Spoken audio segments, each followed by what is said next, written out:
Assalamualaikum warahmatullahi wabarakatuh. Alhamdulillah dalam kesempatan ini kita bisa melanjutkan materi dokumentasi keperawatan. Kali ini masih melanjutkan pembahasan tentang dokumentasi implementasi keperawatan ya. Apabila sebelumnya kita sudah membahas tentang dokumentasi pengkajian, kemudian diagnosis keperawatan dan perencanaan keperawatan. Langkah selanjutnya dari proses keperawatan yaitu implementasi keperawatan. Nah, bagaimana mendokumentasikan dari pelaksanaan rencana-rencana keperawatan yang telah kita buat, bahwa dalam melaksanakan asuhan keperawatan tentunya kita sebelum melaksanakan implementasi kita membuat rencana-rencana keperawatan. Bisa kita menggunakan pedoman nomenklatur dari Nanda, SDKI gitu ya. Yang Indonesianya itu diserahkan kepada, kalau di tataran pendidikan ya diserahkan pada kultur dari setiap pengambilan asuhan keperawatannya ya, apakah menggunakan Nanda ataupun SDKI ya. Kemudian banyak ya aturan-aturan dalam pengambilan asuhan keperawatan. Nah, apapun itu ya, pada prinsipnya pelaksanaan asuhan keperawatan ini atau intervensi keperawatan ini ketika diimplementasikan itu harus sesuai dengan apa yang kita rencanakan. Jadi kita jangan membuat suatu implementasi tanpa rencana sebelumnya. Ya. Itu berarti kita membuat pelaksanaan, melakukan suatu tindakan tanpa dasar yang jelas. Gitu. Nah, implementasi keperawatan ini adalah serangkaian kegiatan yang dilakukan oleh perawat untuk membantu pasien dari masalah status kesehatan yang dihadapi ke status kesehatan yang lebih baik, yang menggambarkan kriteria hasil yang diharapkan. Jadi apa yang kita rencanakan, kita implementasikan sesuai dengan SOP-SOP yang telah ditetapkan. Jadi mungkin tidak secara tersirat ya di dalam perencanaan, misalkan kita melakukan atau melatih pasien teknik napas dalam misalnya. Nah, teknik napas dalam tentunya akan ada prosedur operasionalnya ya dalam setiap institusi gitu ya. Nah, ketika kita mengimplementasikan, maka semua tindakan kita itu harus sesuai dengan SOP. Ya. Mungkin kemarin telah dijelaskan bahwa hal tersebut merupakan suatu tanggung jawab kita ya, di dalam menghindari masalah etis ya, ataupun masalah hukum di dalam setiap tindakan kita pada pasien.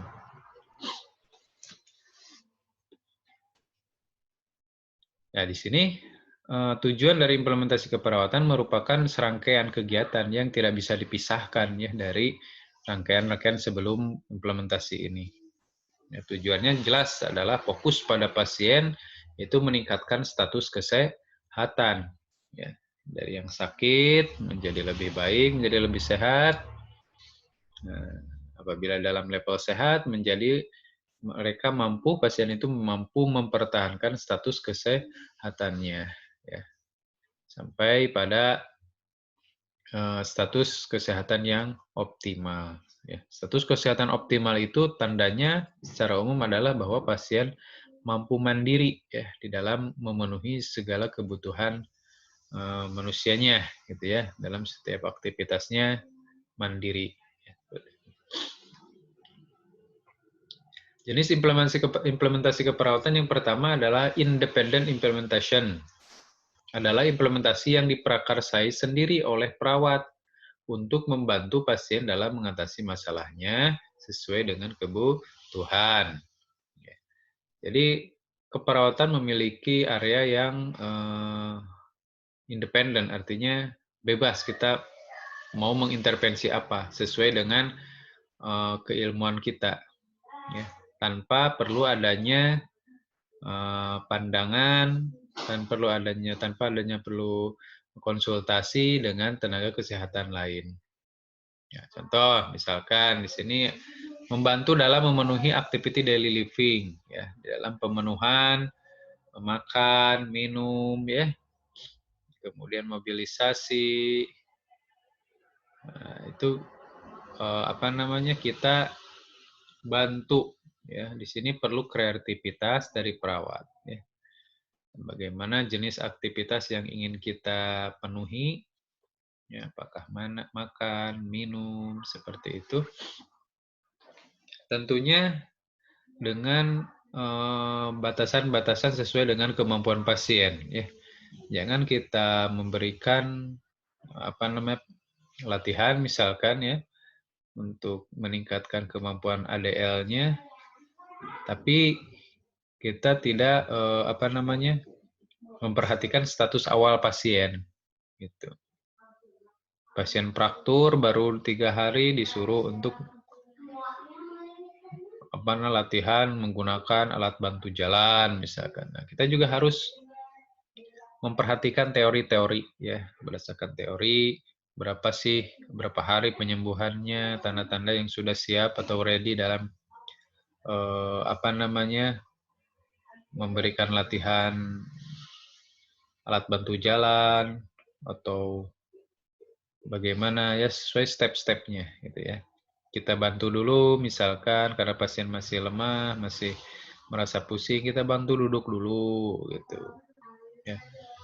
Cek apakah pasien misalkan merasa pusing atau tidak ketika duduk. Kalau merasa pusing, puyeng gitu, ya, berarti dia belum bisa itu untuk berdiri, ya. Kita jangan paksakan. Kita terus pantau, monitoring tanda-tanda vitalnya, ya. Kemudian skala nyerinya. Kenapa kok bisa duduk saja sudah pusing atau merasa nyeri, semacam itu.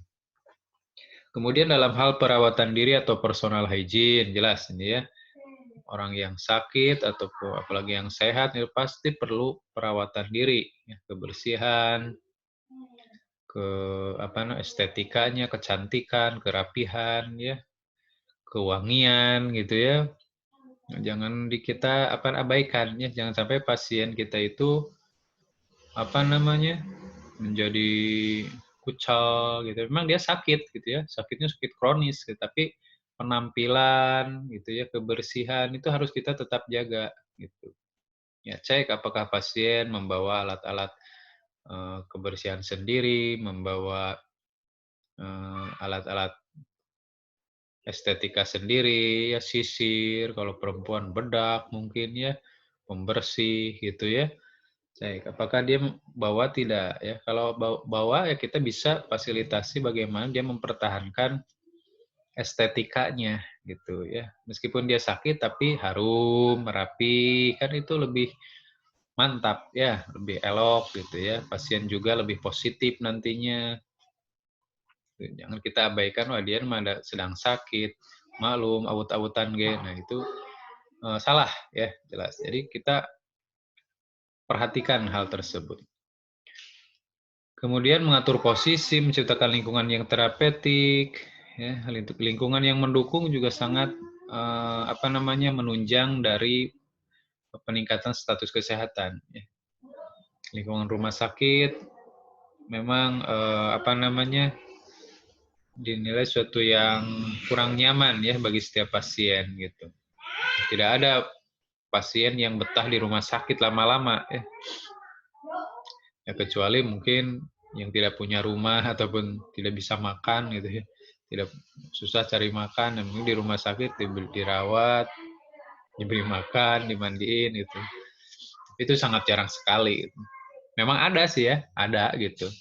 orang dengan status ekonomi ya boleh dibilang menengah ke atas lah, tapi dia agak betah di rumah sakit gitu.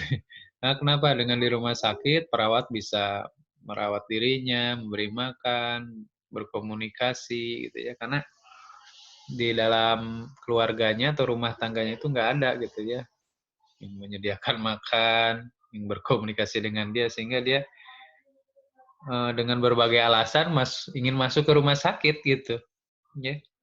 Ketika kita wawancara, keluhannya fisik ya memang tidak ada ya. Kemudian secara sosial ekonomi tidak ada masalah di sini ya. Tapi ketika mungkin perlu misalkan rujukan atau konsultasi dengan psikiater, nah mungkin beda lagi gitu ya. Kalau dengan psikiater mungkin lebih akan membongkar aspek dari psikologis dan latar belakang sosial ekonominya gitu ya. Nah, ternyata dia ya ada keretakan di dalam rumah tangganya gitu ya, cekcok mulu dengan suaminya gitu ya. Kemudian tidak harmonis lah gitu ya. Nah, akhirnya dia memilih rumah sakit sebagai tempat beristirahat gitu ya. Ada seperti itu ya, tapi sangat jarang gitu ya. Kemudian memberikan dorongan motivasi, memenuhi kebutuhan psikososial, ekonomi, struktural, kultural, dan lain-lain.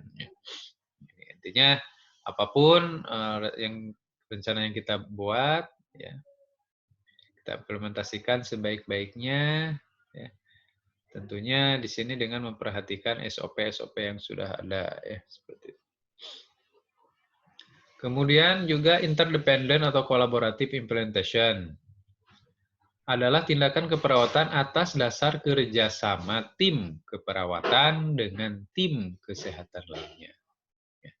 Interdependent atau collaborative implementation ini perlu adanya kesejajaran dari keilmuan yang kita punya. Ya. Kita tidak bisa berkolaborasi dengan tim kesehatan, ya, atau anggota tim kesehatan lainnya dengan keilmuan yang lebih tinggi. Ya, itu namanya bukan kolaboratif. Ya. Mungkin melaporkan saja atau konsultasi saja. Yang namanya kolaboratif itu saling sharing dari keilmuan masing-masing. Ya. Misalkan dokter dengan perawat. Dokter menggambarkan apa yang akan dia intervensi ya, terhadap pasien ini dari sisi medis. Perawat memberikan pandangan apa sih yang akan dilakukan, tentunya tindakan-tindakan mandiri ya, yang akan dilakukan oleh perawat pada pasien tersebut. Nah, di situ dibicarakanlah apa kira-kira yang bisa meningkatkan lagi gitu ya. Mungkin ada area-area yang abu-abu di situ ya. Tim perawat tidak bisa misalkan menghilangkan nyeri yang berat tanpa adanya obat. Ya. Nah, di situ ada persinggungan dengan dokter, ya, di mana ketika misalkan perawat memonitoring pasiennya tidak bisa tidur sepanjang malam, ya, mengeluh nyeri, ya, sampai nyerinya itu tidak bisa istirahat pasiennya. Nah, ini kita bisa berkolaborasi dalam pembelian misalkan analgetik ya. Nah, obatnya terserah dokter mau apa ya seperti itu. Kemudian yang memberikannya siapa? Yang memberikannya sebenarnya wewenang dokter ya. Meresepkan, kemudian yang memberikan sebenarnya wewenang dokter. Tugas kita perawat apa? Melihat respon dari obat tersebut ya. Obat yang telah diberikan tersebut apa responnya? Nah, itu wilayah kita ya. Jadi sebenarnya kita diberikan delegasi ya, didelegasikan untuk melakukan tindakan kedokteran ya. Kalau kebanyakan di rumah sakit itu ya, contohnya di sini dalam pemberian obat oral, injeksi, infus, kateter urin, NGT, itu adalah tindakan-tindakan medis sebenarnya ya. Jadi kita kalau suatu saat dokter biarin atuh saya mah karena dokter sudah banyak misalkan ya, mereka itu pada menginput sendiri, engage sendiri itu mungkin saja gitu ya, dan kita tidak bisa gimana-gimana karena memang itu hak mereka gitu ya. Nah, makanya di sini kita perlu ajeg gitu ya dalam keilmuan yang kita punya sendiri gitu ya. Kemudian selanjutnya adalah dependent implementasi. Adalah tindakan keperawatan atas dasar rujukan dari profesi lain, seperti ahli gizi, fisioterapis, psikolog, dan sebagainya. Ya, di sini kita benar-benar tidak bisa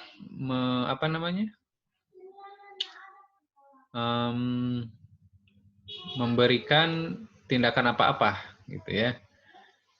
Artinya di situ tindakan tim kesehatan lain kita tidak memiliki kontribusi apa-apa, gitu ya, dalam hal pelaksanaannya.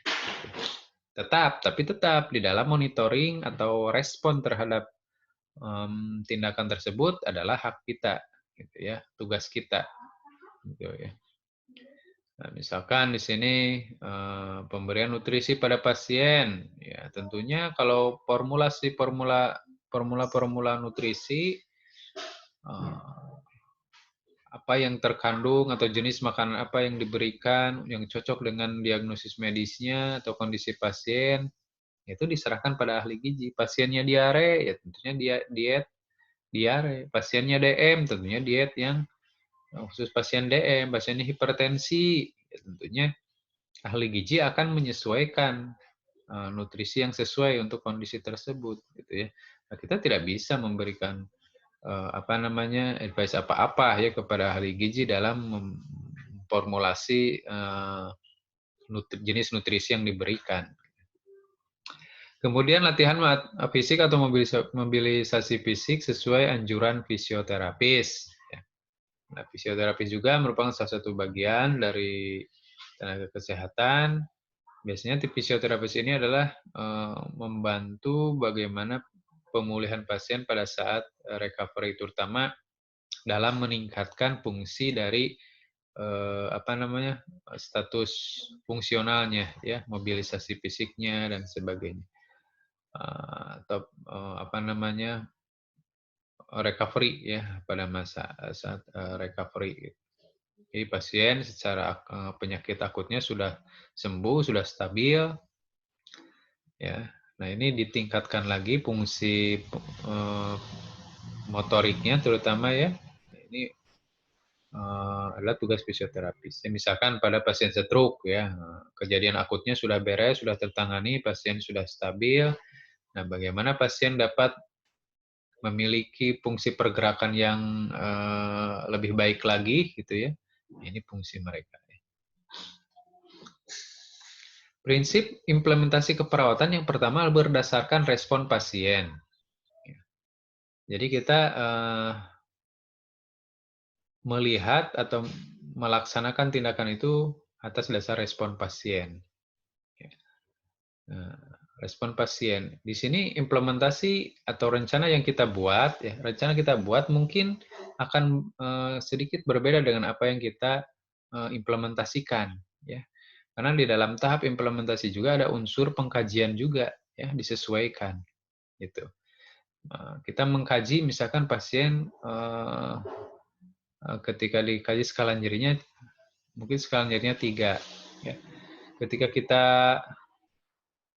setelah kita membuat rencana akan digimanakan, apakah misalkan hanya diberikan napas dalam gitu ya, atau distraksi, atau cuma dengan ya intervensi non farmakologis. Tetapi ketika saat memberikan implementasi tindakan tersebut, kok pasien mendadak nyeri misalkan, nyerinya menjadi meningkat jadi 6, jadi 7. Nah, ini respon pasien, berdasarkan respon pasien ini akan berubah ya. Jadi kita mendapatkan data baru sehingga implementasi yang kita laksanakan juga mungkin akan dimodifikasi gitu ya. Kemudian berdasarkan ilmu pengetahuan, hasil penelitian keperawatan, standar pelayanan profesional, hukum, dan kode etik keperawatan. Ini kita harus fokus pada hal ini juga ya dalam memberikan atau melaksanakan implementasi. Harus standar dengan standar, kemudian eviden-eviden atau hasil-hasil penelitian, gitu. Ini merupakan salah satu tanggung jawab dan tanggung jawab kita ya sebagai profesi keperawatan. Ya. Tadi mungkin sudah jelaskan ya.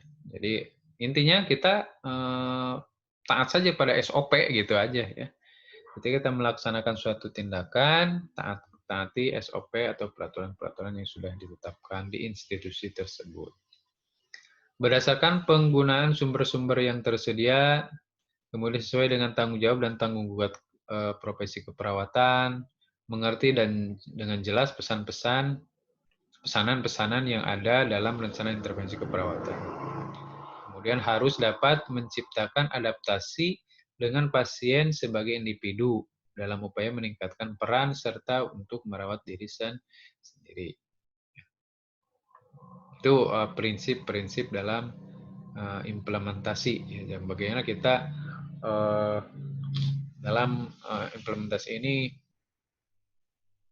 kita juga mempertimbangkan sumber-sumber yang tersedia ya, apakah sumber daya perawatnya, ya, sumber daya peralatannya, kemudian juga sumber daya bagaimana kondisi pasien saat ini, kemudian sumber support sistemnya bagaimana gitu ya. Nah, ini kita harus berpikir ya. Nah, misalkan di dalam suatu tindakan ternyata peralatannya kurang gitu ya. Ini suka terjadi di klinis gitu ya. Di mana ketika SOP yang ideal itu terbentur peralatan yang kurang ya. Nah, ini kita perlu pertimbangkan ya, jangan sampai kita melakukan tindakan yang sifatnya menjadi aseptik gitu ya, tidak steril gitu. Nah, sesuai tindakannya apa misalkan. Kalau perawatan luka ya prinsipnya steril gitu. Nah, bagaimana kalau terbentur peralatan yang kurang? Nah, ini perlu pemikiran bersama gitu ya. Apakah ke depan pihak apa namanya? Pihak manajemen bisa menambahkan alat-alat yang tersedia karena pasiennya juga mungkin meningkat gitu. Ini biasanya terjadi pada saat-saat musim-musim kecelakaan ya. Misalkan ketika pasca hari raya atau dalam suasana libur gitu ya. Ini banyak sekali kecelakaan-kecelakaan kendaraan gitu ya, bermotor sehingga pasien tiba-tiba membludak dan alat-alatnya seolah menjadi kurang gitu ya. Nah, ini perlu kita pikirkan ya. Jadi sumber-sumber yang tersedia ini perlu kita sesuaikan dengan kebutuhan.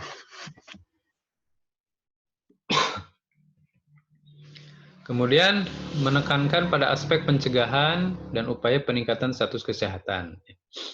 Ya, kita tentunya melaksanakan upaya yang sifatnya primer ya, yang melakukan pencegahan, preventif ya. Kemudian promotif gitu ya. Untuk mencegah hal-hal yang belum terjadi ya. Jadi upaya pencegahan dan promotif itu mencegah hal-hal yang mungkin terjadi masa depan tapi belum terjadi pada saat ini. Fokus kita sebenarnya lebih banyak di sana ya, upaya preventif dan promotif sebenarnya ya. Sedangkan upaya kuratif itu cuma berapa persennya saja sebenarnya. Menjaga rasa aman, harga diri, dan melindungi pasien. Ini juga perlu ya ketika kita melaksanakan, mengimplementasikan rencana keperawatan. Jangan kita abaikan juga respon pasien terhadap tindakan yang kita lakukan. Kita sedang merawat luka, kita cek respon pasien apakah merasa nyaman atau malah kesakitan. Nah, kita jangan menutup mata ya terhadap respon tersebut. Karena yang namanya respon orang itu berbeda-beda ya. Dengan penyakit yang sama, responnya bisa beda-beda. Kita harus jangan mengabaikan hal tersebut ya. Kemudian harga diri dan melindungi pasien. Ya, harga diri kita perhatikan privasinya ya. Ketika kita melakukan tindakan, tutup sampiran ya, jangan terlalu banyak orang yang menonton ya. Itu harus ada pihak keluarga ya yang mendampingi ya. Saat ini pendampingan keluarga di dalam tindakan keperawatan itu sudah dianjurkan ya. Meskipun ada sih tindakan-tindakan yang dirasa tidak perlu di pihak keluarga itu disuruh jangan ada gitu ya. Ada beberapa tindakan, tapi kalau tindakan keperawatan biasanya pendampingan keluarga itu sudah dianjurkan gitu ya, karena keluarga bisa menjadikan support ya yang berharga bagi pasien ketika dalam proses tindakan keperawatan seperti itu. Memberikan pendidikan, dukungan dan bantuan. Nah, ini ya. Jadi kita sebagai tenaga kesehatan juga selain mengintervensi dari segi fisik, juga dari segi knowledge dan afektifnya ya. Jadi pengetahuan dan sikapnya kita tingkatkan ya. Kenapa? Karena hal tersebut akan berpengaruh pada hasil yang akan kita capai gitu ya. Kriteria hasil yang ingin kita capai, tujuannya. Jadi tujuannya kita capai itu akan banyak sekali terhambat karena aspek pengetahuan atau sikap yang tidak mendukung gitu. Nah, ini perlu kita rencanakan ya dalam setiap intervensi keperawatan, aspek pendidikan, peningkatan dukungan dan bantuan itu perlu kita tingkatkan. Ya. Kemudian bersifat holistik, yang menyeluruh, kerjasama dengan profesi lain, dan melakukan dokumentasi. Nah, di sini contoh saja ini format ya. Di sini misalkan kita sudah melakukan penarikan diagnosis, pembuatan rencana keperawatan. Nah, kita tinggal kemudian memprioritaskan masalah ya, prioritas masalah, prioritas pertama, kedua, ketiga dan seterusnya. Nah, kita tinggal kasih nomor saja ini ya, diagnosis nomor 1 ya. Tanggal jam berapa, tindakannya apa, kemudian siapa yang melakukan.